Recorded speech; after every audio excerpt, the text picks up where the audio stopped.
We have got a serious treat. Three-time U.S. biathlon team, Lanny Barnes.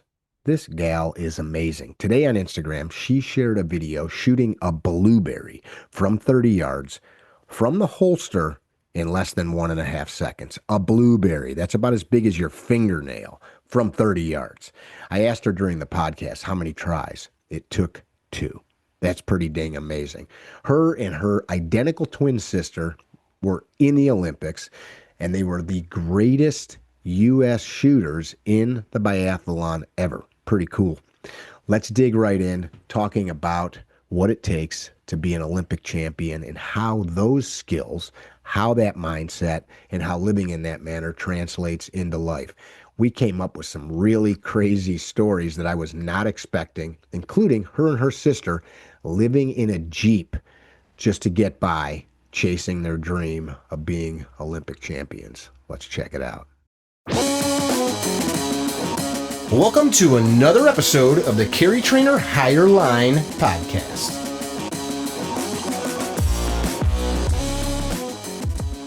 Well, hey guys, this is a discussion that I have been trying to do for years. This lady has dodged and ducked, and we finally got her nailed down. And about 5 minutes before we started recording, I opened up her Instagram this morning, and what I saw was her put a blueberry, a freaking blueberry, which is like what, 3/8 of an inch big, on top of a 2x2 or a 1x2 stick.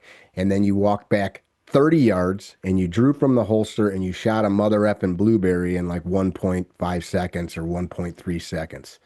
How many tries did that take? So I did it the 2 days prior with a ping With pong a ball. ping pong ball. Yeah, and it took me 4 tries With the ping pong ball? with a ping pong ball. Yeah, because What I was was the afraid of failure time or was it accuracy?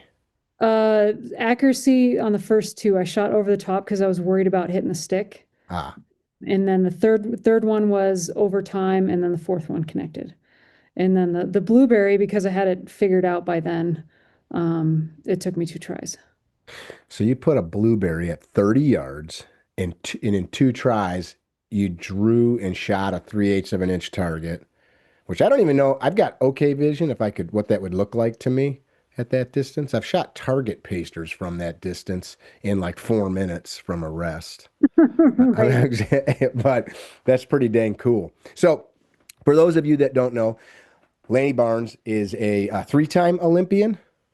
Correct, yes. You go by Lanny Oakley on the internet, which your father Thad gave you that name. You just told me that. That's a cool story. Because if you give yourself a name like Oakley, like I just lost a friend, Super Dave. I always thought he gave himself that name, which I thought was kind of douchey, but he didn't. Somebody else gave him that name. So you Yeah. three-time Olympian in the biathlon. So for those of the folks listening, since that's not as watched a sport in America as it is in Europe, remind us like what exactly the biathlon is. Well, I may be biased, but the biathlon is the hardest sport in the world, at least on the Olympic level. It's cross-country skiing and rifle marksmanship. We carry a ski rifle on our back for miles and miles and ski around in the woods up and down. And then come into the shooting range, have to shoot pretty precise, accurate, and quick, and then ski off again if we hit everything. Talk about target size, target distance, and what you mean for quick, because that's all subjective, right? I know that there's very specifics though for this. Absolutely, yeah. So when we come into the shooting range, basically as soon as our skis hit the mat to the time our skis leave the mat, it's usually in under 20 seconds for standing and under 25 seconds for prone. That includes taking the gun off, loading a mag, shooting 5 shots. Prone is about the size of a silver dollar, and standing is a good healthy size target. So I think it's 3.5 inches. And this is at 50 meters. 50 meters, yep. Both of them are 50-meter shots. So the standing, you get like something like the width of a 2x4. And then the prone, you get a something size of a silver dollar. And they're measured in centimeters or millimeters, if I read correctly. Yeah, yeah. And it's with a 22, and often in wind and fog and blizzards, and with other competitors shooting right next to you, trying to shoot faster and more accurate than you. 50,000 spectators behind you screaming at And you. they're bolt guns, right? Correct, So yeah. But you it's ski. Go ahead. I'm sorry. a straight pole bolt, so it's not your traditional forward and down. It's just back and forth. Makes it a lot quicker to bolt. So you ski into the position. Like if it's a standing position, you're skiing your ass off, your heart's pounding, you know the position's coming up, you ski into it, and then you've got to unsling the rifle and load it, right? Correct. And Yeah. you're not kicking your skis off. So No. you've got a little tiny 22 magazine on there, and you grab it and just shove it in there and go to town. What's that whole thing look like? Yeah, so the magazines are about that long and they hold 5 rounds. You get 5 rounds for 5 shots. And if you miss, most of the races are an extra 150 meters skiing per missed shot, which equates to about an extra 20 to 25 seconds of skiing because you're, as fast as you can. And then, You can ski 150 meters in 25 seconds from a stop. no, no, no, once you leave the range, you head I into the see. range, into the loop. Okay. Okay. So you're And, back in and the loop. Yep. And the loop is always surrounded by inebriated Germans, Russians, Norwegians and stuff. So it motivates you to not stay in there very long because you get booed the whole way around. Oh, that's great. So how often do misses happen? I mean, it depends on a lot of factors. My twin sister and I were some of the top shooters in that sport, so we held some of the highest shooting percentages for the World Cup circuit. So we didn't miss as that often, but sometimes when you had really, really windy conditions where the mats were blowing away and things like that, it made it really difficult to hit. Let's go back a little bit. So a couple years ago, I interviewed Tim Burke. I was very interested in, well, first of all, you never called me back. So I went to the next best U.S. biathlete guy that I could find a phone number for. I'm just kidding. I don't remember how I connected to him, but I learned a lot that I didn't understand or even know about the sport. And why I was interested in talking to him was what you guys do with your training, from like how you break down and segment uh, everything from movement to staging of your gear and equipment, the how do you shoot with your heart beating out of your chest and all that good stuff. Um, and he had shared some of this stuff with me that we're talking about, but I had done quite a bit of reading since then, and I talk about it in our classes because it's fascinating to me. Shooting a target at that these distances doesn't seem hard at all until we're standing on skis in a blizzard after sprinting. So, like, what's your resting heart rate? I don't know if you're still training like crazy. I know you are very physical, but are you training at that same level of intensity that you did when you were an Olympian? Not at the same level as when I was Olympian. That was a full-time job training. So I was training all the time and that was the only thing I was focusing on. When I was training in the Olympics, my resting heart rate was anywhere from 38 to 42, and now it's probably 45, 46. That's So, awesome. I probably never, you'd have to do some crazy stuff to jack that thing up. well, actually, we would shoot with a heart rate around 180 beats per minute. I meant like for you to get a resting heart rate, like where you jacked it up after all these years of that. So how fast was the rest or the heart rate when you were shooting? 180 beats per minute. Dang.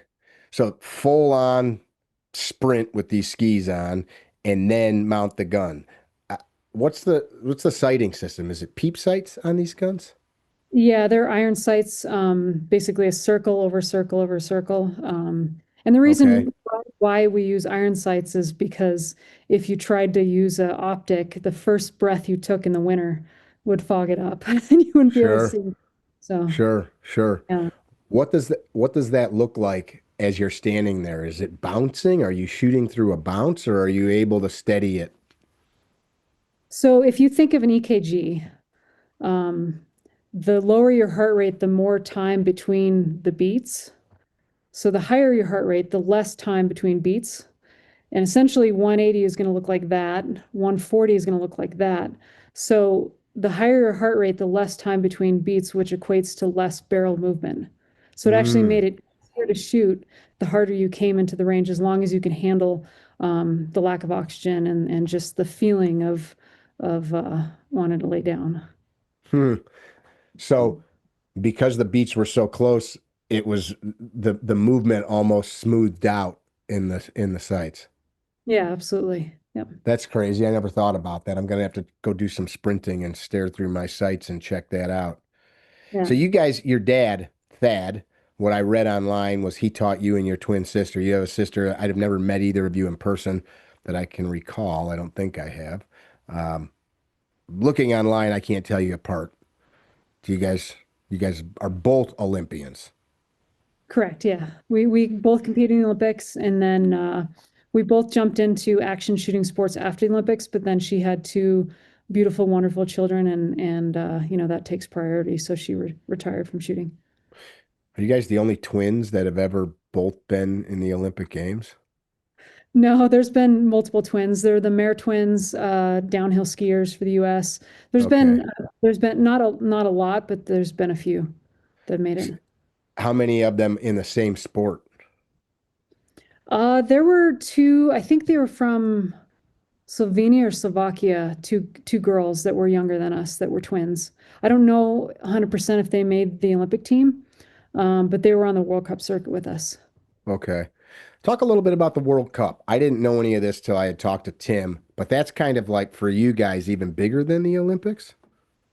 Absolutely, yeah. I mean, biathlon is the most popular winter sport in Europe. More people watch the World Cup on any given day than Americans watch the Super Bowl. Wow. It's broadcasted all over Europe live. We have 30 to 50,000 spectators in the stadium right behind us while we're shooting. And it's actually really exciting. And I feel like we're the most fortunate shooters in the world because we've been able to experience shooting in front of a really incredible audience of people with TV cameras and as much pressure as you can possibly put on the shooting, you know, head to head and things like that. I really wish that we could make shooting sports here in the US more mainstream, more exciting to watch. We have the culture, it's just Americans for some reason don't want to watch it. I wonder why that is. I mean, it was part of our culture for so long. I I, I used to do some competitive stuff with USPSA and IDPA, and truthfully, I find it boring. Not the shooting, but the like spending a whole day or a whole evening to shoot 70 rounds or whatever. Um, and that's just I can go to jujitsu or something like that day in and day out, and I find it exciting.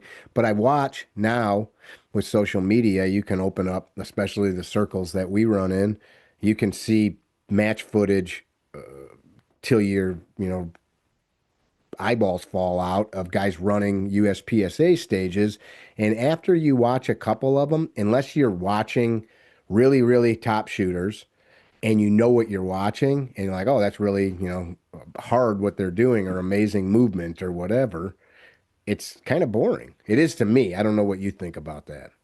Yeah, I would 100% agree. I mean, my husband, he went to one match when we first got married 11 years ago. And after that, I never asked him to come to another match again because it was I understood how boring it was for him to just stand there and watch all day. He's like, I don't know what's going on. I don't know who's the leader right now. I don't know if you're doing well. I don't know anything. You know, it's so hard unless you're in it to understand. And I think that's the problem that we've had. We've never really, I mean, you could steal the playbook right from biathlon and say, okay, you create a culture behind it to where, you know, people get excited about the athletes. One, you call them athletes instead of shooters because it helps with the stigma of shooters here in the US. You look at the guns, they're very colorful and fun. where, USPSA, all we do is run around with black guns, and that turns off a lot of people. Um, you get behind the athletes, and you tell their stories, and help people relate to them through their stories and things like that, and make it more spectator friendly. That's probably the biggest thing. Is doesn't matter if you've never seen a biathlon race before. If you go to one in Europe, you're going to know what's going on. I'm not saying the coverage that they do back here in the United States, because it's horrible, but if you actually went to a biathlon race in Europe, you're going to know exactly who's in the lead, what country they're from, all those kinds of things, and you're going to enjoy the experience, because it's going to be like going to the Super Bowl or something like that. There's food, there's music, there's all sorts of activities. When does it take place? Is it different every year? It's got to be in the Oh, winter. there's 9 World Cups, and a World Championships every year. Except for Olympic year, there's no World Championships, just the Olympics. So it's in a different country for 9 weeks throughout the winter, with a few breaks in between. You're in a different country, and there's anywhere from 2 to 4 races that week. What's a race look like? Is it a minute long, 20 minutes long?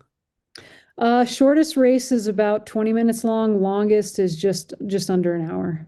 Wow. And when So you're it's not considered. shooting, is there any time you're not moving? Like in that hour or 20 minutes? No, you're pretty much going all out as hard as you possibly can. I mean, you In say on a downhill, you get in a tuck, okay. but your legs are still screaming while you're in that deep tuck. What kind of distance would you cover in a 20-minute race or an hour-long race? Usually 15 kilometers or 20 kilometers In a 20-minute race? in just under an hour, and that's Okay. with bad snow conditions. If it's really fast conditions, it could be 47 minutes, 45 to 47 minutes. Wow. And you're still doing all that shooting, still doing all that actual skiing where you got to still be a skier and not fall down. And cross country skiing is horrible. It's It is. horrible. It is. It's awful. Yeah. Why would somebody want to do that? So you and your sister are little. Dad, Thad, Yeah. teaches you guys to shoot. You grew up in Durango, what I read. Yeah. And how did you end up getting into this? I'm going to say obscure because in America, it's definitely not soccer or wrestling or something like that, volleyball. Yeah, so several different reasons. One, we grew up hunting, and hunting is my absolute biggest passion. I love it more than anything, more than shooting sports or anything like that. And we also were big soccer players. So we were trying to find ways of staying in shape for soccer in the winter, and downhill skiing just wasn't cutting it. And we were trying to find ways of staying in shape in the winter, and we ran to a guy that worked with the U.S. biathlon team, and he said, "Hey, why don't you guys try it out?" And for us, it was kind of like, because it originated as a form of hunting on skis, biathlon did, and so we're like, "Huh, that could be kind of cool." So we tried it out, and just fell in love with it. And then the second most important thing is you have to be a little bit crazy to jump into that sport, and I've been called crazy on more than one occasion. I thought that biathlon had its origins in like the Finnish army or something. It did, but originally it was a form of hunting on skis in Okay. Scandinavia. And Okay. it became a military tactic in World War I and World War II. And especially the 10th Mountain Division, they had some pretty incredible and epic battles that they won on skis uh, doing that. And then in times of peace, the militaries would compete against each other, and then it became an Olympic sport. Very cool. So what's it look like? A couple girls from Colorado who are athletes. I mean, you had to be, I'll use the word psychotic in the sense of if you were so motivated to stay in shape that you were trying to come up with this crazy sport just so you could go be good at soccer. You must have been good at soccer, I'm assuming. So you're hyper competitive, gotta be. Yeah, I mean, we were, even though we were in a tiny town, we were some of the t top soccer players in the state of Colorado. And starting to head towards the national level. And you have to get creative with your training if you want to be better. And when we discovered biathlon, we were absolutely horrible. I mean, we had downhill skied our whole life, but those tiny little cross country skis, it's a totally different game. And yeah, How old were you girls? in high school. Okay. So So that's we probably fairly late compared to the people that you were competing with in Europe. Absolutely. It was very, very late. Most of the people we competed against had started when they were kids. And especially Europeans, they start in school for biathlon and their education is secondary. So they go to school first as a biathlete and are Wow. developed as a biathlete and their education is secondary.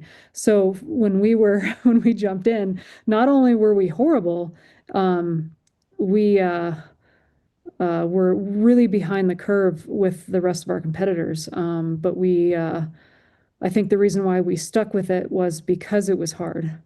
The psychotic portion of our brain was saying, well, this is so much harder. Let's do this. It could be fun. So in Europe, Germany, wherever, a child that how does somebody say, okay, you're going to be a biathlete and then their schooling changes? How does something like that go down? Well, you have to understand that they don't have professional sports like we do here in the US. They don't have the football and they have soccer and that's really big, but there's actually schools where the kids can go play soccer. Um, but for their Olympic sports, those are kind of their professional sports. Like we'd walk down the streets of Germany and get attacked by fans because we were so popular over there. Nobody knows who we are here in the US, but in Europe, in Germany, I do. I know who you are. okay, well, there's one. Thank you. Um, but yeah, so they have schools for kids to develop into biathletes, and it's not just Germany; it's all over Scandinavia, Russia, some of the Eastern Bloc countries, and they go to school. They train in the morning, kind of the mid time in the afternoon. They'll do kind of their science, their math, their reading, so on and so forth, and then in the afternoon they're training again. And that's their full schedule from, elementary school all the way through their Olympic career. That's crazy. If that's a nuts that the I don't know what the best word is. Your loss of time coming in 10 years, whatever the time frame is, less of exposure to that, and you guys were able to compete on a international level. What do you attribute that to? I would say just one thing, our hard-headedness of not ever wanting to give up Hmm. and just keep pushing and pushing. Is that a family trait? I would say so, yeah. Is Yeah. that's how that's like what you were taught as a kid? Yeah, I mean, my parents were some of the best examples of hard workers. They lived the true American dream. My dad and my mom met when they were both teachers, and my dad was a shop teacher, and my mom was a science teacher, and my mom taught for over 30 years and was one of those teachers that she didn't cut anybody slack, and she was a hard teacher. So students either loved her or hated her because she really wanted to push people to be their best. And then my dad, he he realized that it was going to be hard to raise two or three girls off of um, a two teacher salaries. So he quit and became a contractor and worked really hard and you know again lived the true American dream and made a pretty good living for himself. Your third sister, is she an athlete as well? She was an incredible soccer player. And she did the same thing as us. Instead of going down that Olympic soccer route like we all three of us were planning on, she went into med school and became a doctor, a surgeon. Oh, I think I read that somewhere. So mom and dad created a surgeon and two Olympians. They did pretty good. I love my kids, but if they're listening, I feel like a loser parent right now. Not at all. I mean, you don't like I always tell I'm people, just kidding. yeah, My I mean, kids are great.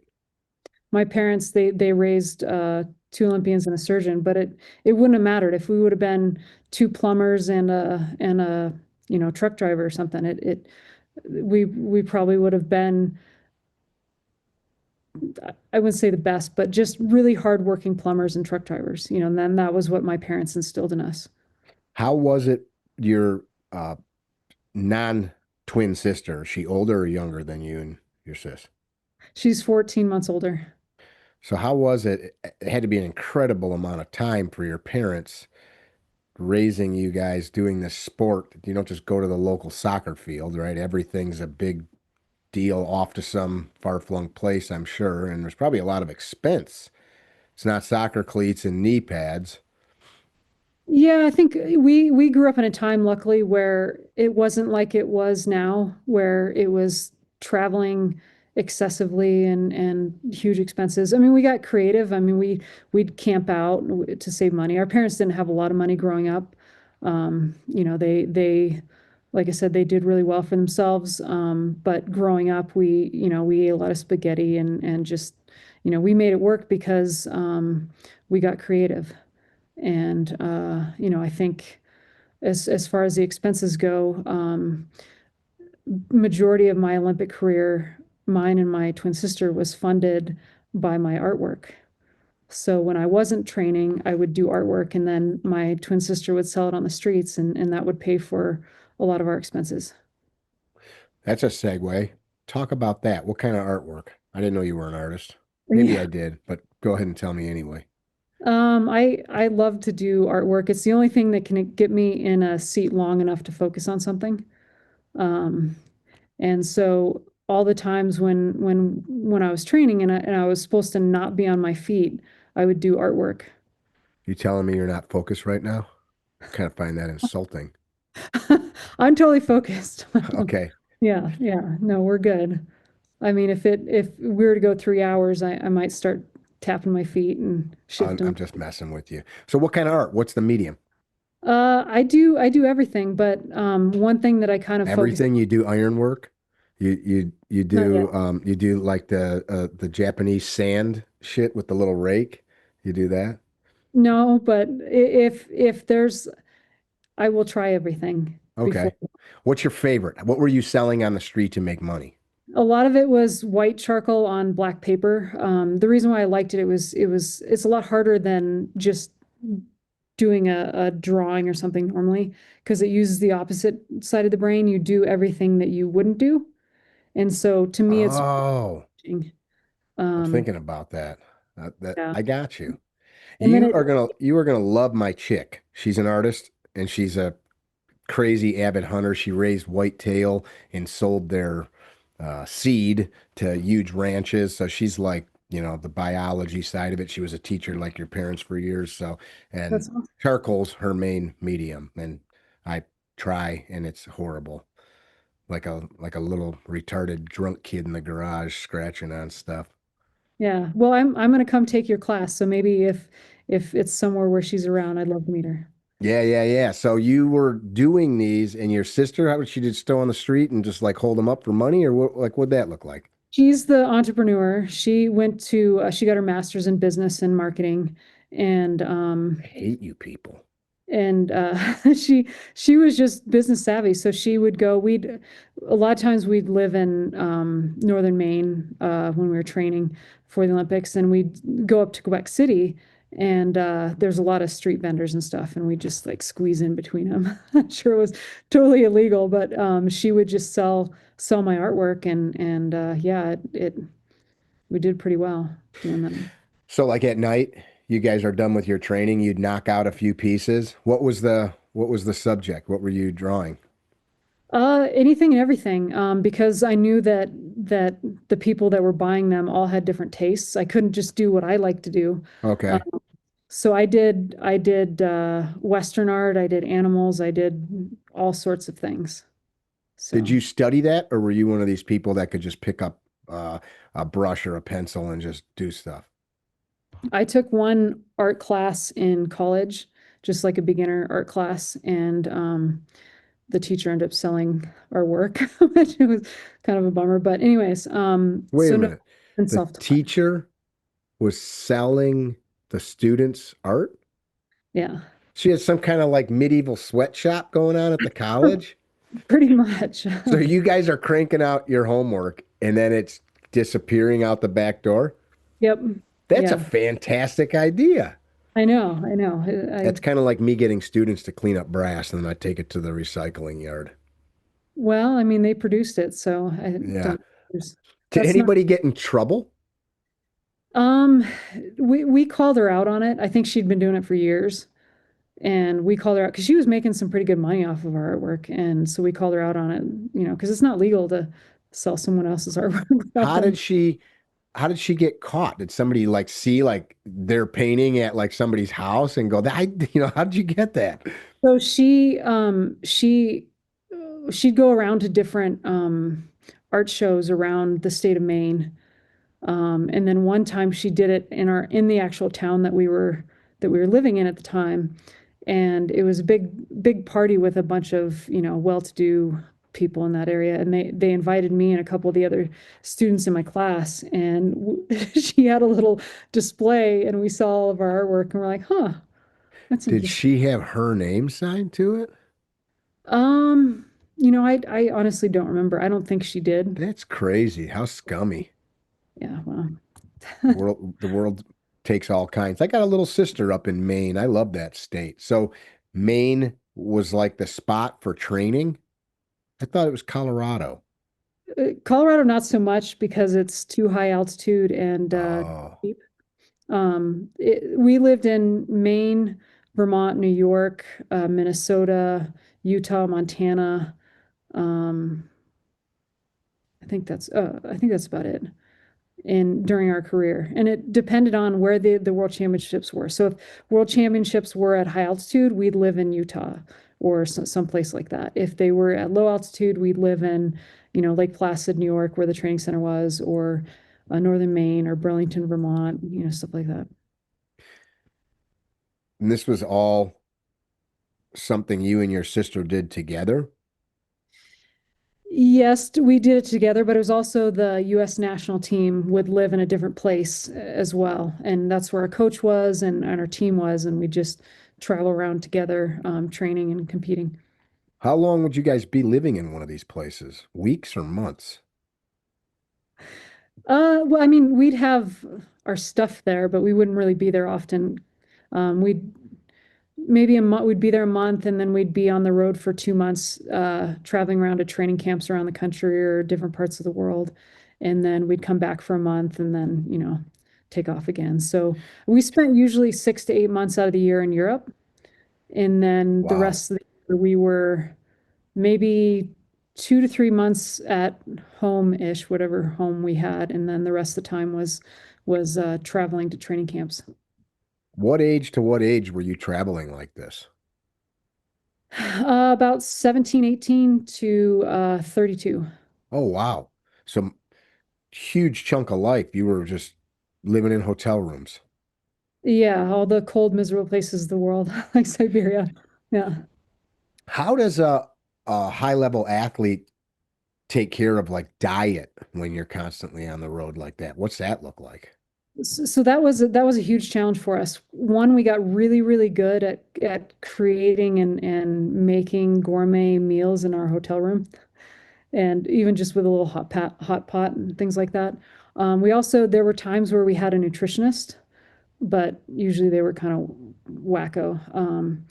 But it was also tough because we were drug tested all the Wacko time. how? You wanted a chunk of elk loin and they wanted to feed you tofu or what?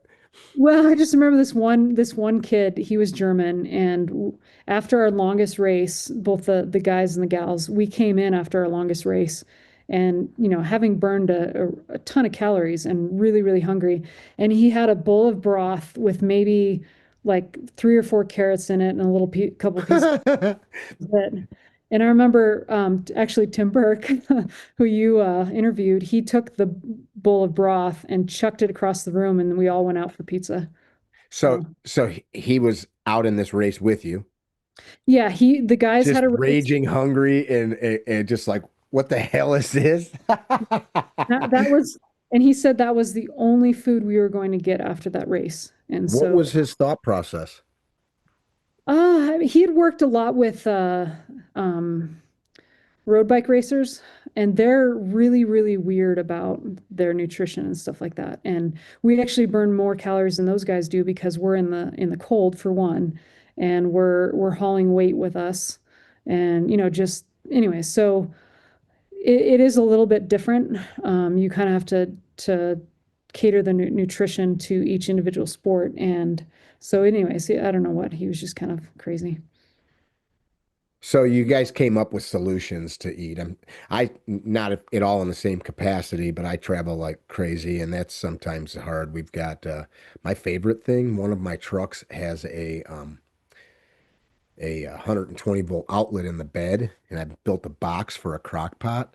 So like Yeah, depending on the day, we'll prep the crock pot with like a whole chicken and vegetables and stuff and plan it. Or I might like not plug it in yet, and depending on what's cooking in there, and you get where you're going, pull the crock pot out and go have a chicken or a chunk of roast beef or whatever it is that we're doing. So that can be a pain yeah. for Yeah, that's sure. awesome. We did a lot of cooking for our team. My twin sister and I were celebrity chefs for a while, and loved to cook. And so, we did a lot of cooking for our team. And for me, actually, a few weeks ago, it was the first time I'd been to a few of the fast food restaurants in my life, and I just don't go out a lot to fast food restaurants. I'll go to a grocery store and get Yeah. fresh food and prepare my own meals. It's you kind of Yeah, have we to. don't eat fast food. It's disgusting. I eat in restaurants, but I eat in specific restaurants. That's You have to. Otherwise you feel like crap. Did You're gone all these months. How did you like it? You needed toothpaste or you needed to buy a pair of socks. How did you earn an income to have money? So we had to get really creative. One, we sold our artwork, and then two, my twin sister and I, we found sponsors that were willing to support us. And there's a lot of like a lot of people in our sport, they went to the shooting industry or the skiing industry, and it was so hammered by so many athletes that it was just really it was a flooded market, if you want to. Sure. And so we looked outside of the both industries, and came up with creative ways of promoting and supporting different companies. And with their support of us, it helped us get through the Olympics. And I think we were probably some of the only Olympians that I know of that retired not in debt. So a lot of these folks to chase that dream just stack up debt because there's not enough income coming in. Yeah, you look at like our competitors, the Europeans, the Germans, their athletes are making well over €1 million a year. Wow. And, Americans are just trying to, pay the bills. I mean, when we first started, and I don't recommend doing this. It's a bad thing, but to get creative, Tracy and I we lived in a Jeep. We both slept in the back of our Jeep for a couple months before our first season, and when we went off to college, and we'd sneak into the back hotel rooms and get their continental breakfast. And that was one way of us, you know, getting food. Again, So I I don't, think what I just heard is don't get caught. again, Did your parents know you guys were doing that? no, What no, would your but mom say if she knew that? she would have been very upset at us. But it was one of those things like, and we didn't do it for very long. And again, I don't recommend it, and I don't think it was a good thing to do. But again, it goes back to getting creative and not relying on mooching off of, well, I guess we were mooching off of someone else, but But you didn't get caught. making our way. I have a lot of different friends that have achieved, I'll say, greatness in various fields. One of them, a guy named Gary Holland, famous rock drummer. His vocals are on like Ozzy Osbourne albums. He played drums with a lot of different bands like Great White and others. Yeah. He has a story of living. He lived actually like in the ski country of New York, and he went to LA like in the late 70s, early 80s, and lived in like a little, I don't know, Chevette or Ford Escort or something, and had like three jobs working at like fast food restaurants, like a mail room, and like would clean himself in the bathroom at like the McDonald's and did this for months until he was able to get enough money together to like get like a little dump apartment or something. And people, you hear those stories and you're like, yeah, good for them. But I'm just thinking about what were you guys, 18, 19? Yeah. Sleeping in what kind of Jeep was it? Was it like the Cherokee or was it like a okay, that was one of my first vehicles. So you girls are just like parked in the side of a mountain somewhere? We were actually up in Minnesota. Okay. We were going to school up at University of Minnesota Duluth. That's where our team was located, and they'd given us the whole team in-state tuition to attend during that time. So we train, go to school, then train, and yeah, I So mean your we tuition did not include room and board. did not, no. So you had a college scholarship for the biathlon. Is that what I'm hearing? We had scholarships for soccer, but we didn't take them. We Oh. biathlon, they just worked out an agreement with the school to do in-state tuition. I got you, and my brain caught up there. You've got cheaper tuition. Yeah, and we also had some academic scholarships as well, which helped. But my twin sister and I also paid for our college going through um, our Olympic career as well because uh, I'm very glad that our parents didn't because it forced us to get creative and learn how to make our own way. Our older sister, they paid for hers and then her med school, and she's not really good, very good with money right now. I mean, she's not she's hurting, but she just, she likes to spend. So Well, who doesn't? I mean, if you're going to go out and work that hard, you got to buy stuff. The reason I'm asking these questions is crazy to me. The average person, I'm not a professional athlete. You would think somebody that's investing all this, there's got to be some payoff, and there isn't. Like you're not making $1 million like the competitors that you're competing against in Europe. You're freaking living in a car. That's nuts. So it's purely for like the desire to compete. the love of the game, yeah. And I think, looking back on it, we didn't walk away with money and fame and things like that, but what we did walk away with were incredible life experiences that I wouldn't trade for anything. I mean, it doesn't matter the good, the bad, the ugly, all the challenging moments and things like that. I wouldn't trade for anything in the world. Well, that had to, listening to you, there has to be, and I've had a very blessed life with different experiences that had to be magical. Being 18, 19, 20 years old, being in Europe. I'm sure there's some stories that you don't want anybody to hear, but I probably was great. Yeah, I mean there was I remember our Like an first 80s ski movie. pretty much. Yeah. I mean, but I would say not quite so fun and fluffy. You guys Because probably weren't partying and drinking a bunch if you're having to compete.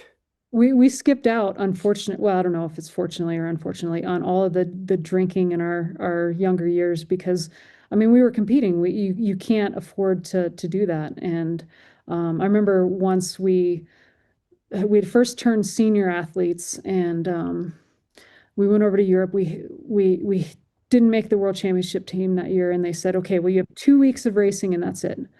And so my twin sister and I knew that if we wanted a good career, we were going to have to get racing experience in Europe and race as much as possible. So in less than 48 hours, we came up with a plan to spend 3 months in Europe on a shoestring budget, renting an RV and traveling all over Europe, getting as much experience as possible. And that trip alone, I think we learned more about life and how to overcome challenges and things like that than we could have ever imagined. You were seniors in college or high school? So seniors turning to senior athletes. So instead Okay. of senior athlete, we're now in the senior ranks. And I think it was 21 when we had turned senior. And So, so, so you guys have a little bit of money and you're like, screw it, let's just do it all in. You guys yeah, did like some cool like hands in the middle thing, like one of those things. pretty much. Yeah. And we went for it. And there were many nights where we have enough money to buy food and you know, we lost a lot of weight that year and just made it happen. But it seemed like it always worked out. Like we went for a run after this race, and I think we were in Austria, and we see this bakery, and it just, smells good, looks good, and we're like pressed up against the window, just talking about how, man, we could eat that, and that. And I don't know what, but the lady must have realized we were hungry or something. She came out with two chocolate croissants, Hmm. and that was the best croissant or best food I've ever had in my life because, just kind of worked out. So you animals just did a race where you just sprinted on skis and shot the little targets and then went for a jog. Well, yeah, you got to flush out the lactic acid out of your legs so that Ah, um, it doesn't sit in there. Yeah, it's part of recovery. okay. And Yeah, then your whole dinner that night was a donut. chocolate croissant. Yeah, I just wanted to make it sound better. I've definitely had some evenings back to Bennett. My wife again has stories that are very similar, and she created a very cool life. But like sleeping in a tent, fishing for trout to eat, like, and people are like, no way, what the heck were you doing that for? Because I was hungry and I had nothing else to eat. It's crazy. Did your parents know that you guys at the time were doing that? Were in that kind of a situation? And I'm not against it. I think it's a great story. So they knew that we were over there. I still to this day don't know why they allowed us to do that because that was back before cell phones were a big thing. So we had a cell phone, but it was one of the things we called back once a week Let them and know you were alive.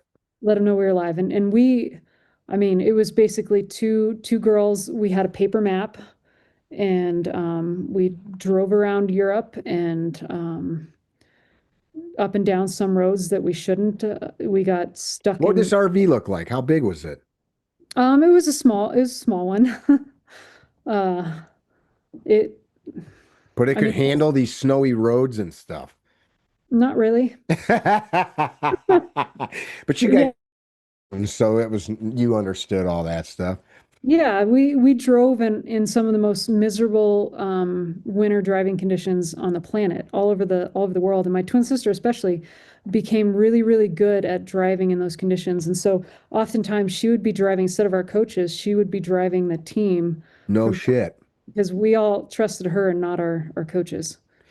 So in my brain, telling this story, I just assumed that like these types of trips, there'd be some bus, people'd be feeding you. You'd like get out at a hotel. They'd say, we'll pick you up at 7 tomorrow to go to the race. But this is you guys in a parking lot eating donuts.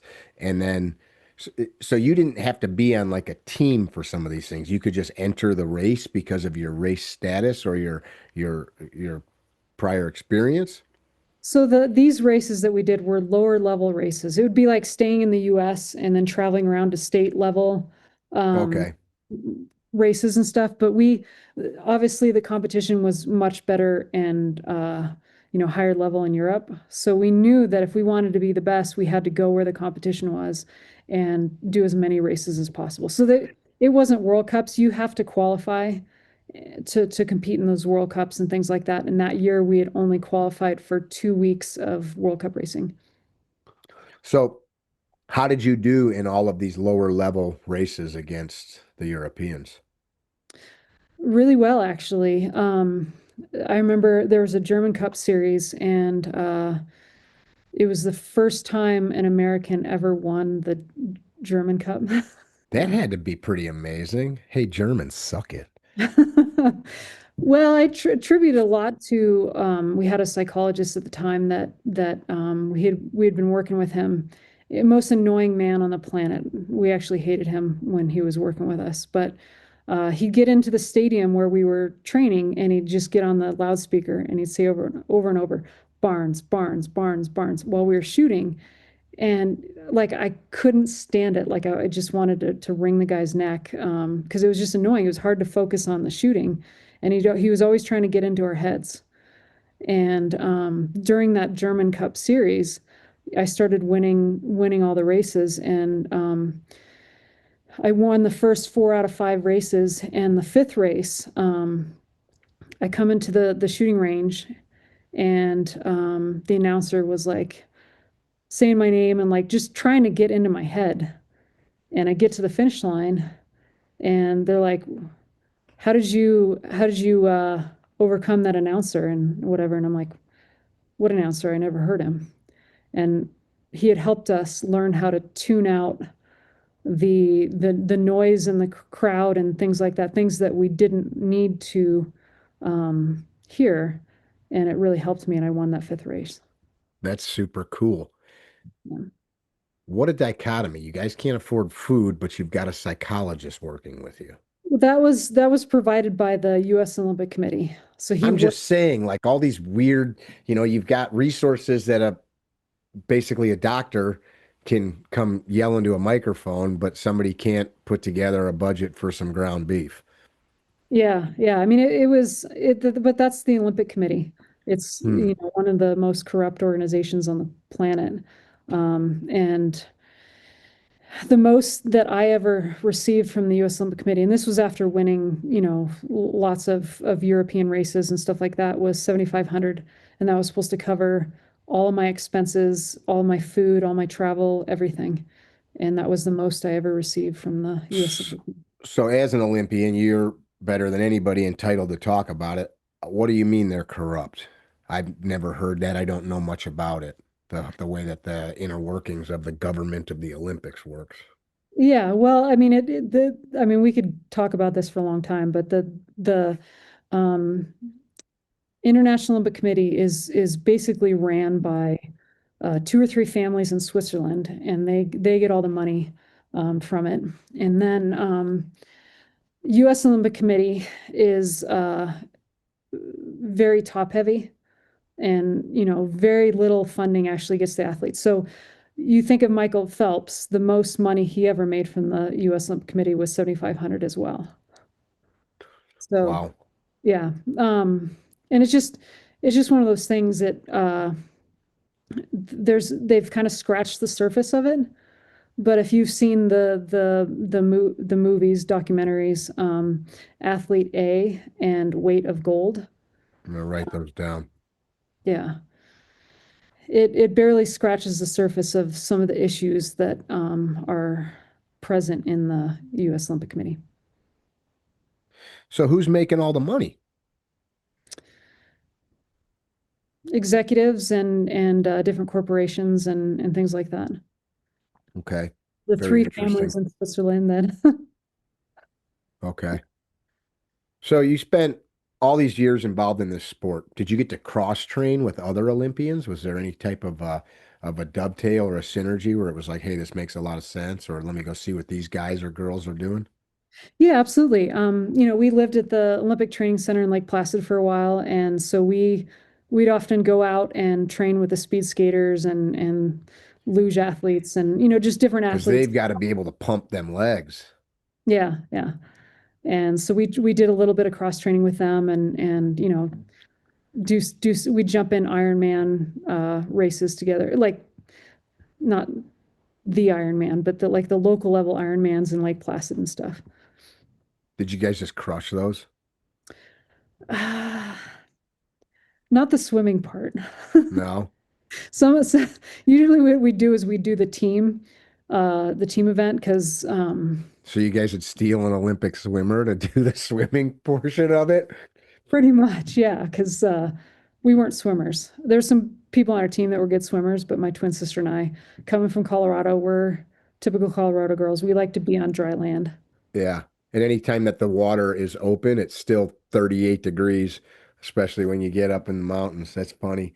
That's Yeah. funny. Yeah, those speed skaters must have the most uh overdeveloped butt cheeks and thighs of any athlete ever. I've actually ran into one time and I'm just like, dang, man, you're freaking, his thighs were like a Olympic squatter.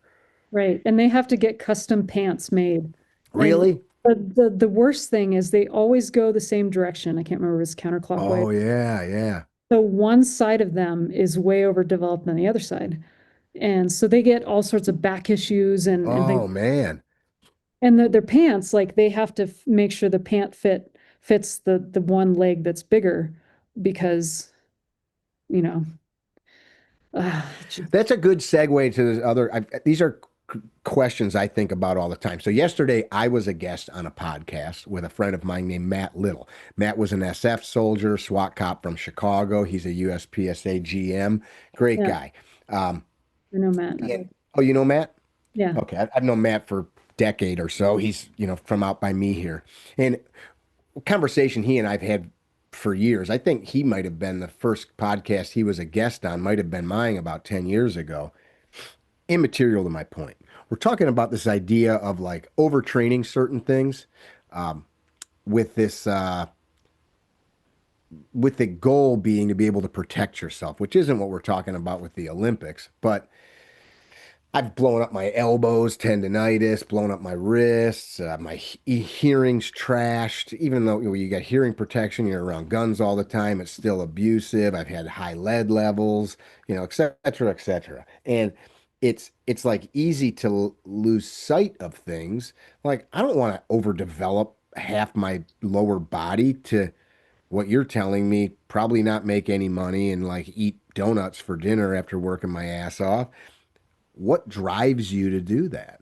My one more point to that. We have another friend, Les Keys Martoni. He won his biggest title was IDPA national champ for I think stock service pistol. I don't remember which one.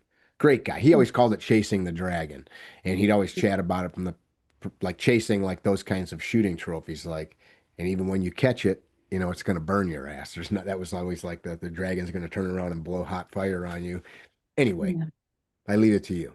Yeah, so I've experienced many bouts of overtraining in my career. Uh, but the biggest reason why Olympic athletes do what they do is for this right here behind me. To be able to represent your country and put on that USA jersey and go overseas and battle some of the best athletes in the world. And I think what makes it so special is you only get that opportunity once every 4 years. I don't know any other sport that has that big of a gap between the championships or things like that. So it puts the level of pressure and the significance of that moment in time makes it a lot higher than any other sport I think out there. I'm not disagreeing with anything you said because I can't, but I've heard this from people. I've heard it from SF guys, SEALs, uh, combat aviators in the Air Force, something similar to that. And then I've heard some of these guys in private say, F that. I wanted to fly fighter jets. F that. I wanted to jump out of planes. Like, yes, I put the flag on. Like, is that true for all these people? Or is there some of them, do they do just want medals and fame and glory and to just win? I would say it totally depends on the athlete.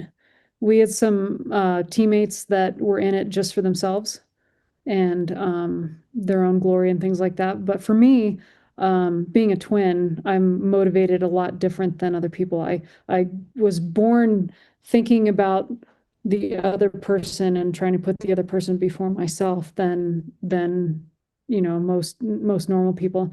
And so for me, doing it for my country was and always will be the reason why I do it. Do it for all the people back home, my family, things like that. And that's just me. I mean, everybody does it differently. I like that. What's that mean? I do it for my country. What does that mean? Like, what's that mean to you when you say that? Well, I think when you're an Olympian, you take an oath that not only are you going to be the best representative that you can be for your country, but you also take an oath to inspire the next generation or any generation. And Is there I, actually like an oath where they say, Lanny, raise your right hand, like you have like an indoctrination oath, or is this like more of, there is an oath that you take, and I don't think we ever really had a formal ceremony or anything like that. It's just, and I can't even, to be honest, I can't even recite it. I don't even remember what it was, but I think my twin sister and I've kind of adopted our own oath over the years, in that we always, no matter what we do, we always try to um, remember that someone could be watching, and that someone could be a kid that wants to aspire to be the next Olympian, or can be the next world champion, or the next person that becomes a doctor that finds the cure for cancer, blah, blah, blah, whatever it is. We want to try to be the best possible role models we can be, so that the future generations have someone to not only look up to, but um, try to set a good example, so that kids realize that if you work hard, you will find success, and you can also represent your country as well. something I read this morning, which I did not know. It's all over the news if somebody searches you and your sister, which was an incredible story. You got sick. Your sister beats you to get the place on the Olympic team, and then she gave it up for you. Mhm. That's pretty fantastic. Tell that story. Yeah, so I think, there's a lot of people that may not understand why someone would give up their dream for someone else. Because that's essentially what she did. Her dream ended so that I could have another chance. And it was one of those things that, when we made our first Olympic team, we made it together in 2006. And we were young and green, and we had a great experience there, and didn't do horrible, but just, obviously didn't win a medal or anything. And so it made us really hungry. And we had trained our whole lives together, did everything together. And so the next 4 years we trained hard. Vancouver 2010. And when it came to the trials process is miserable. Big group of people that whittles down to um, 5 women for 4 spots, and we were heavy favorites to make the team again that year. But Tracy bombed her first race. It was horrible. And then when she woke up the morning of the third race, which was supposed to be her race, like the one she was really good at, they canceled it because the fog was so thick you could hardly see your hand in front of you. Oh, wow. So she didn't make the team. They named the team off the first 2 races, which they never do. And the politics we'll have to save that for another time. But anyway, so she didn't make the team in 2010, and it was really, really challenging for both of us, because we hadn't had a lot of moments where we were separated. And I went to Vancouver, had the best women's U.S. finish ever, and it You did or the team did? I did personally, yeah, Okay. but obviously for Team USA. Um, and so that I was this close to winning a medal. So it obviously gave us motivation for the next 4 years, thinking, okay, well, we can do this. We can be the first people in our sport to ever win a medal in the Olympics. So I think just for the listener viewers, it's one of the only winter sports that the U.S. has never medaled in. Did I read that? Or I think Tim told me that. That is correct. Yep. Yep. So all the other winter sports, we've got medals in at some point, throwing the little stone on the ice and all that shit, but Yep. not this one. Correct. Come Yeah. on. Not this one. So, and that's one of the reasons why my sister and I dove into the sport, because we're like, we want to be the The first. first. And so we trained hard another 4 years, and we're really crushing it. And we get to 2014, again, that long, crazy process of whittling down from a big group of women down to 5 women for 4 spots. And again, heavy favorites to make the team. And morning of the first race, I woke up and I was sick. And when you're at that, excuse me, when you're at that level, it's hard to race when you're sick. You have to be 100%. And so I raced anyways and ended up in the hospital because I just overdid it. Because when you're at that level and you're there, you have to at least try. So I knew at that point that my Olympic career was over. And so I spent the rest of the week in bed watching my sister as she had some of the best races of her career. And before before they announced the team, she said, "Hey, I want to go for a walk."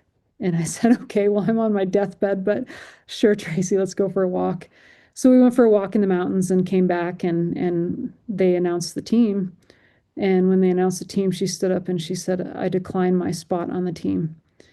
And the whole room just went silent. Did you know she was going to do this? I did.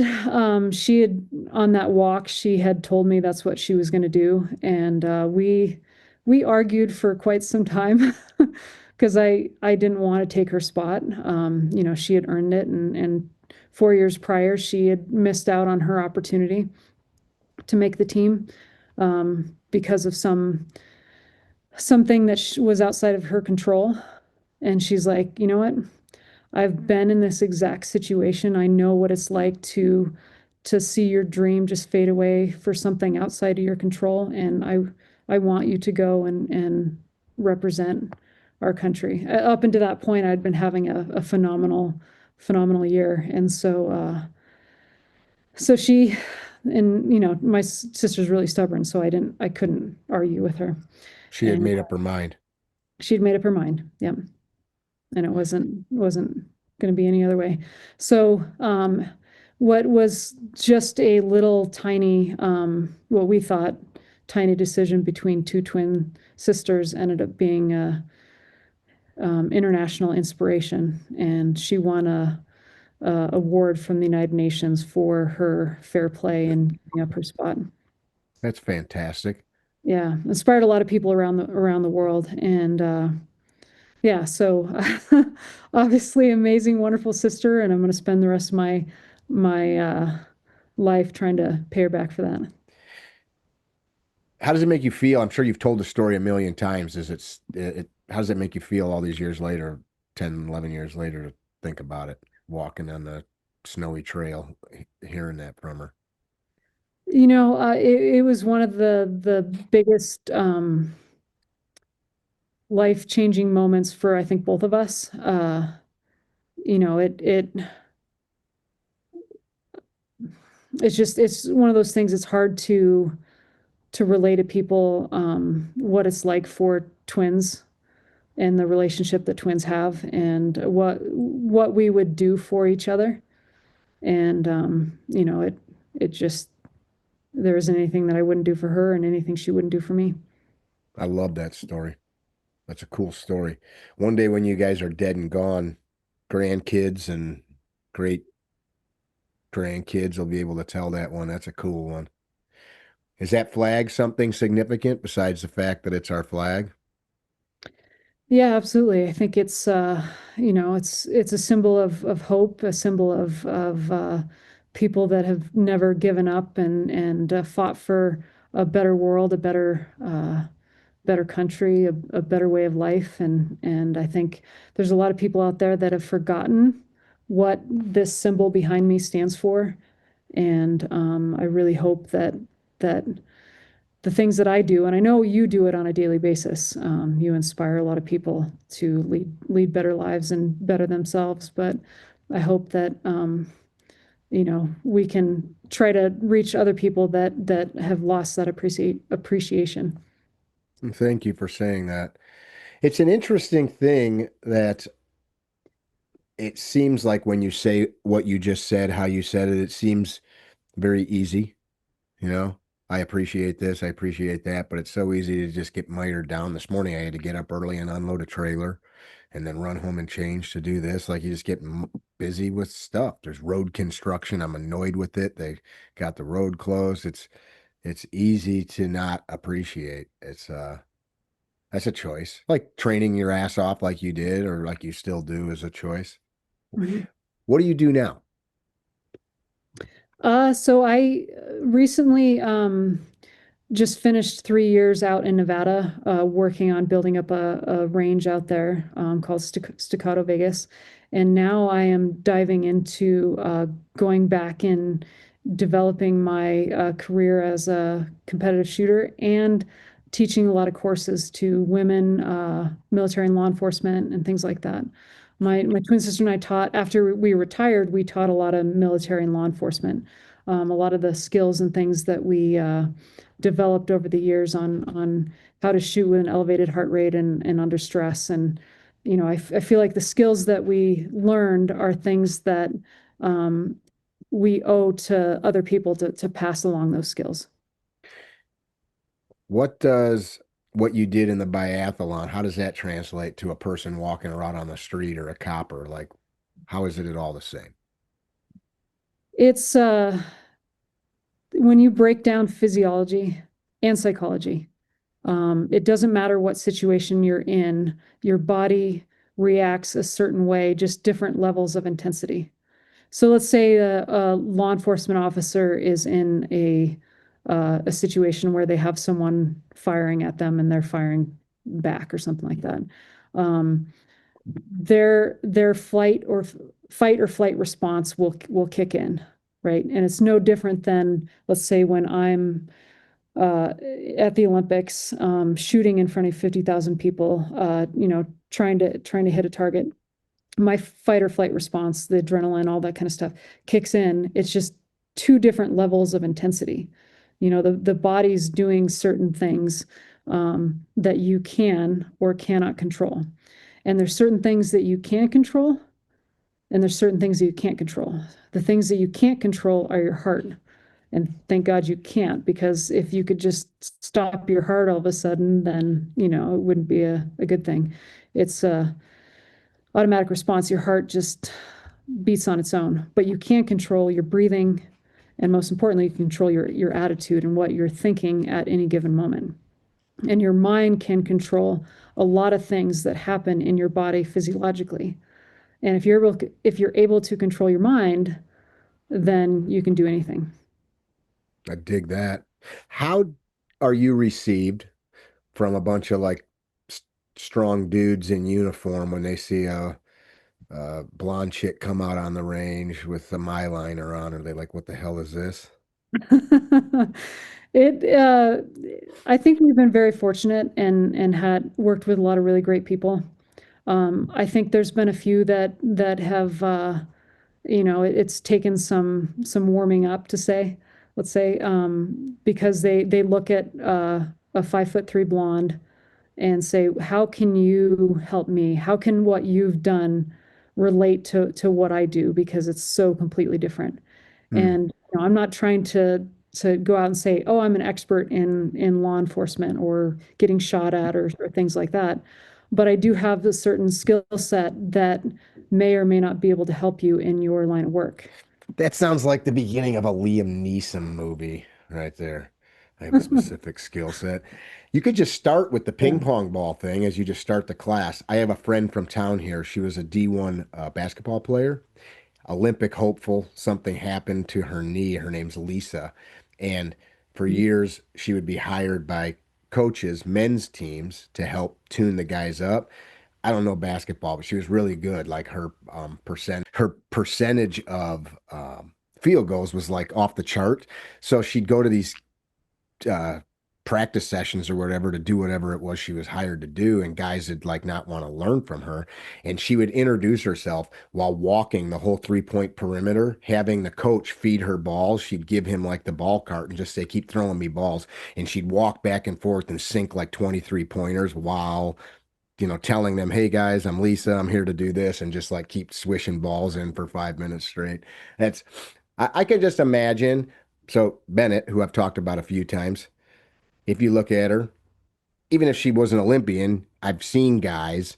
I introduce her at class and they act a certain way. Then we'll like prone out at 50 or 100 yards and she'll shoot a sub-minute group with a red dot just laying on the ground with no bipods, no bags.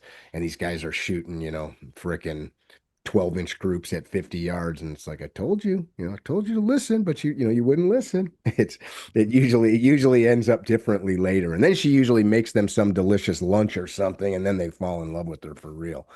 So you're gonna work on the competitive shooting. What do you compete in? I compete in a lot of different sports. I'm the current world champion in IPSC shotgun for open for women. So it's a box fed shotgun, and you do action style, so running and gunning. Um, Competing in going to try to defend my title next year in Greece. And then I do a lot of three gun, I do a lot of two gun, PCC. I just like shooting in general. So anything that I can jump into, I like to shoot. How did you get into the acrobatic stuff? So I think the first time I saw the content that you share online is you like walking on a barrel like a circus bear, uh, clearing plate racks or stuff like that. How did you start doing that kind of stuff? Yeah, so it goes back to my twin sister and I always getting creative with whatever we do. When we became some of the best shooters in biathlon in our sport in the world, Are these uh, best for women, men, everything? I'm just women, asking. I'm not being sexist. yeah, women and men. So when you say the best, so does that mean like accuracy percentages, or I don't know how it's So if measured? it came down to just the shooting portion, not the skiing, because we weren't necessarily the best skiers, but as far as the shooting portion, we were the best shooters in the world. And so we could That's beat any cool. guys on any given day in shooting the rifles that we use. Um, and so, but we weren't satisfied with that. We were like, how can we get even better than we are now? And so we thought, okay, well, we cross train for skiing, we bike, we run, we lift, all this other stuff. Why can't we cross train for shooting? And this is kind of a taboo thing in the shooting world. You see a lot of the USPSA handgunners, and they won't touch another firearm because they're like, oh, well, it's going to screw me up for, my handgun. And same with shotgunners. They're afraid that they're going to lose that swing if they start shooting a rifle or things like that. Um, but we were kind of the mindset you can learn anything from any activity that you're doing and be able to take something from that and bring it over to into what you're doing. So we started three gun, rifle, pistol, shotgun, and started doing some those competitions. One, it was fun because it was more run and gun, and we're able to learn a lot from that and translate it over into our biathlon shooting, and it helped us. So Do you were doing, I think, a women's only class I saw online. I do a lot of women's classes. Yep. What does that look like? Like, what is different about a woman than a man? Like, why does I, I've never, I wonder what would happen if I just did like a men's only class, like how people would perceive that. And only probably 10% of our students are females. They do love it when they come. They hear tons of dirty jokes, but like why women's only? What's the difference? Well, there's a lot of different reasons. I'm sure I'm going to get uh, flack for. Just say it. Just say it. I'm going to say it. I think there's a intimidation factor that women have when Get when over it. well, exactly. But I I'm being a smart ass, but get over it. right. And I help people with that, you know. Um, Sometimes obviously there's been a big debate on men and women's sports. Hmm. And there are differences physically between men and women. And there's some things that women think about psychologically that are different than men, but I think the biggest differences, and that could be more personality than anything, but the biggest differences are physical. Obviously men have higher bone density. Usually grip strength is a huge thing, especially for handguns among women and things like that, and upper body strength in general. And I Basically, we're better. pretty Just much, kidding. I'm just kidding. I'm just kidding. yeah. Well, why I'm asking you all of this is it's an equalizer, right? It doesn't take strength to press a trigger. And if Mm-mm. you outshot in your time all the men in your sport, so it doesn't matter that you're a man or a woman with the shooting thing. And that was really what I was kind of, driving at. So Right. So it doesn't matter to me, but it matters to a lot of women. There's like you said get over it, and I agree with you, but you and I have a different mindset than most women out there. Sometimes it takes uh, a little bit more of a just a different atmosphere for women to be able to just get their toe in there. And once they do, then hell yeah, they're all for it. They're going to get over their intimidation and things like that. But I'd say especially for women that have been which I'd say a good majority of the women out there have been victims of sexual violence or things like that. you think the majority of women have been the victims of sexual violence? I just want to make sure I understand. Absolutely, yeah. Really? I've Mhm. interviewed quite a few people that are experts on that. I've never heard somebody say that exactly like that, but I mean, that's horrific if Yeah. that's true. You really Yeah. think that the majority of ladies on the planet or out in our country are victims of sexual violence? Mhm. And I'd say the reason why it isn't more well known is I know that a majority of them probably are too afraid to say anything. So would that conversely mean that the majority of men are sexual abusers, or is it like a No, I think subset of men doing all this abuse to all these women? I would say that it's a small subset of men that are um, have multiple victims. Hmm. Reason I wanted to kind of go down this hole a little bit is I've got a daughter, I've got a granddaughter, I've got a couple daughters, um, got four sisters. My mother is 4 foot 11. She made 11 kids, and she's a fierce lady, but I don't care if you put a baseball bat in her hand. A grown man, she's 4 foot 11. It's a big disparity. So I have lost women in our life, several to murder. One of them, the murder started with a sexually violent act. As a 14-year-old, I sat through the court proceedings for the perpetrator who died in prison a couple years ago, and that altered my brain about um, maybe just the world, right, and what's out there. But it's not an easy fix, but I think in the big scheme, besides awareness and all that stuff, the firearm is really the only equalizer. Pepper spray and things like that are all wonderful, but I mean, I've had pepper spray sprayed all over me. It's horrific, and I could still grab you and choke you with my eyes, closed. Um, I'm not a proponent of needless violence, but I do think my daughter, uh, the older one, as a 13, 14, 15, 16-year old, I made her. She didn't like it. She came to classes and eventually she grew to like it. The 14-year-old just went and trained 2 days, outshot, had actually never really been on a firing line with people. She outshot every guy, not because she's my kid, but this is women kind of like immerse themselves in the details where guys are like, yeah, yeah, whatever, let me run the gun. But the Mhm. ladies are always like, wait, am I doing this right? What do I do with this? Is this, you know what I'm talking about? You're a Yeah, woman. yeah. Or And overanalyzers, yeah.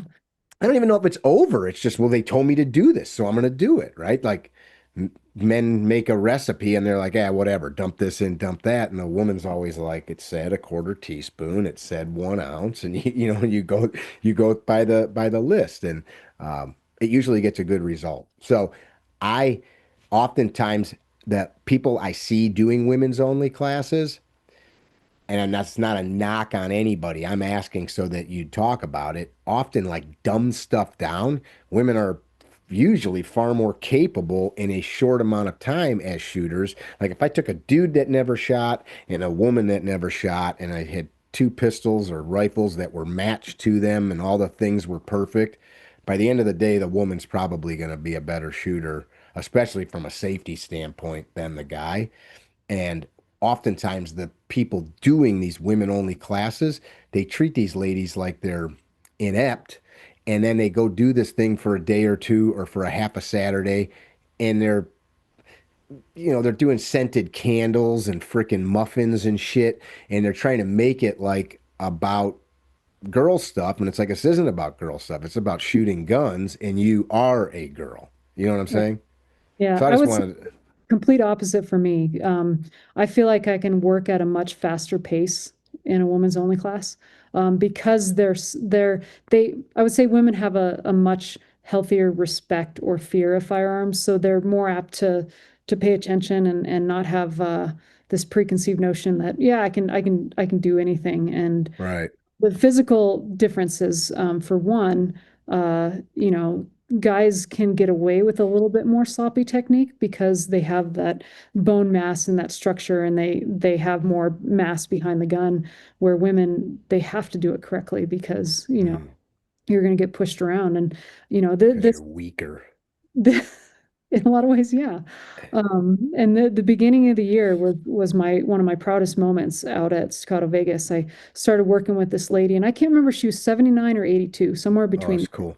And she kind of scared me when she first came out. I'm like, oh, she doesn't have very good safety and handling skills. And so I worked with her and worked with her. And by the time I left Staccato Vegas in April, so from January to April, she was running and gunning with this group of women that had been shooting for years and years and years and doing it safely and shooting really accurately, like legit running and gunning.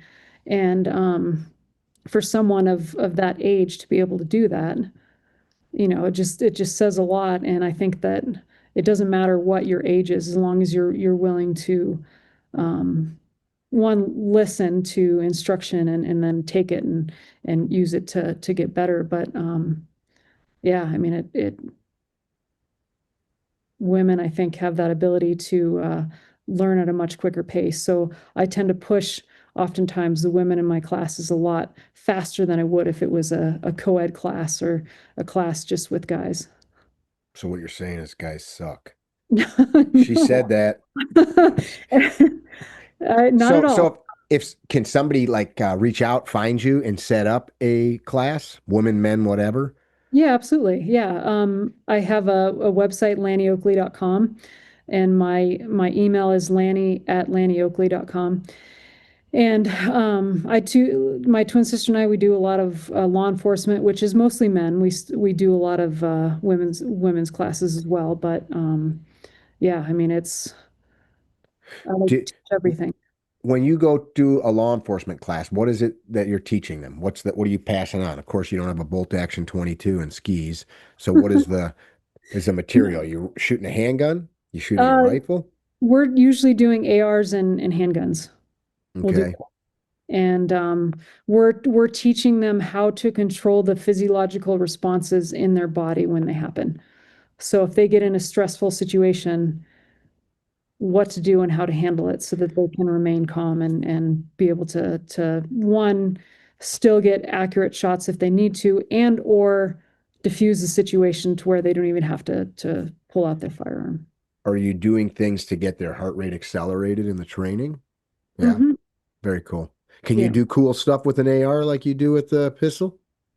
Yeah, I'm on the current world championship team, gold medal team for AR. What So does I'm that look like? Is this it's, IPSC? it's like IPSC, yeah. So it's USP, like USPSA handgun, but with rifle. Is So that the same team that Todd Jarrett's on?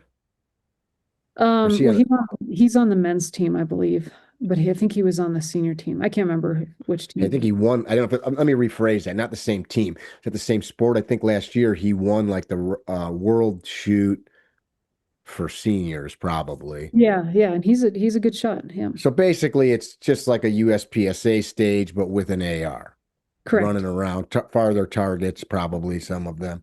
Yeah, we're shooting sometimes out to 600 with them. So So you can shoot a rifle okay. I'm on the world team. I'm all right with a rifle. Yeah. That's badass. How does somebody find you? So how does somebody get a hold of you to do some of this training, and then how do they find you on social media to see you doing the circus stuff? Yeah, so you can, like I said, you can go to my website. There's contact information on there, um, at lannyoakley.com or Lanny Oakley on social media.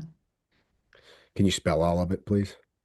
I can, yeah. So email is Lanny, Lanny, at Lanny, Lanny, Oakley, Oakley.com.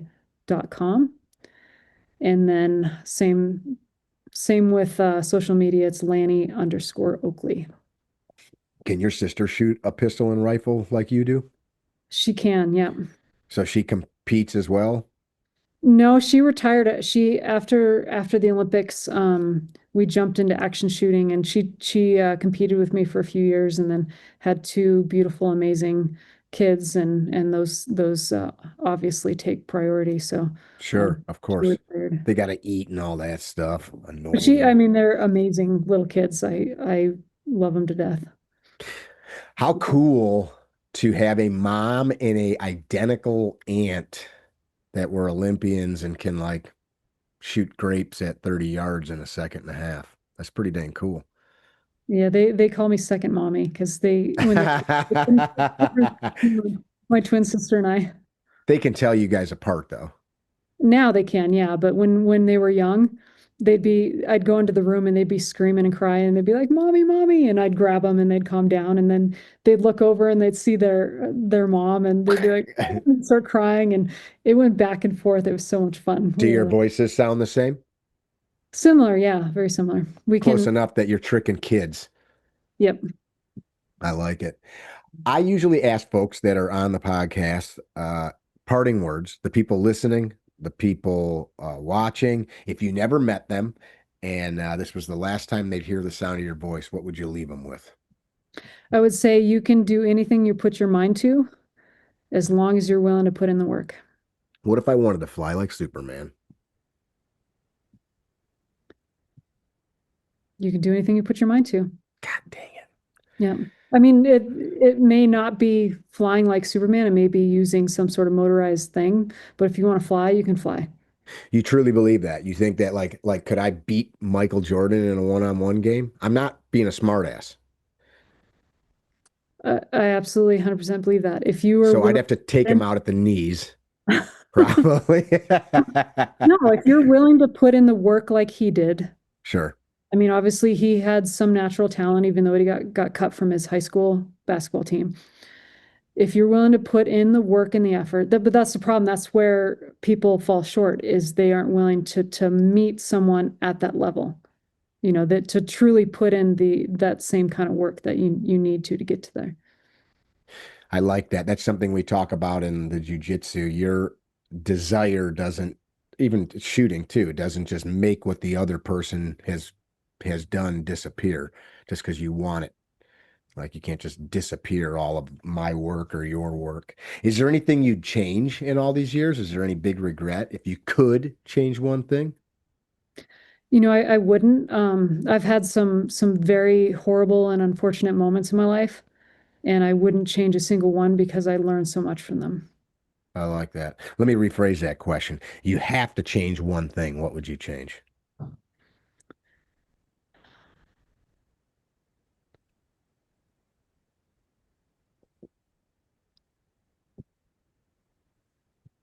I don't know. Then that's a good way to live. I really appreciate you. I appreciate you taking the time. I know you're super busy. You've got a life and a husband, which tell him thank you for letting you take the time to spend with us where you weren't with him. Um, we'll send you a link to this. And you guys that tuned in, please go check out Lanny's social media, especially you guys that are shooters. You think you can shoot good? You're gonna lose your shit when I'm watching the little blueberry, a mother effing blueberry at 30 yards. I mean, that's a good shot with a rifle and a rest for crying out loud, let alone drawing and hitting it. And you did it in 2 tries. I don't know if I believe you, but whatever. That's a We'll joke. get together. I'm gonna come take one of your classes soon. I've never taken a firearms course in my life. And so I this year my goal is to try to take a bunch of, well, this year and next year, to try to Why? take a bunch of class. Why? Yeah, why do that? Why do that? because I feel like just like getting creative, I want to raise the level of my shooting even more. And you can learn so much from other people. And I haven't done it. I've talked to people, I've shot with people. I haven't, but I haven't taken enough courses where I think I can learn a lot from people, especially you. And Well, I really so I'm looking appreciate that. forward That's very kind. You're clearly earning the $30 that I offered you to say something nice before we hit record. So to it. I'll I didn't know I was getting Venmo 30 that. bucks. I'll Venmo that right over. Yeah, any class that we ever have, you're always welcome. Any class, yeah. Are you in Thank you. Colorado? Is that home base again, or are you guys somewhere else? I'm in Colorado. Yeah. Okay. Yeah. Well, we get out to the western states. Thank you so much. You guys that tuned in, be well. Don't be dickheads. Walk the higher line. Bye now. Visit our website, carrytrainer.com, for information about classes held throughout the U.S., Carry Trainer apparel, and upcoming projects. You can also email us at training@carrytrainer.com for information about setting up your own private course or speaking engagement. Training@carrytrainer.com or carrytrainer.com.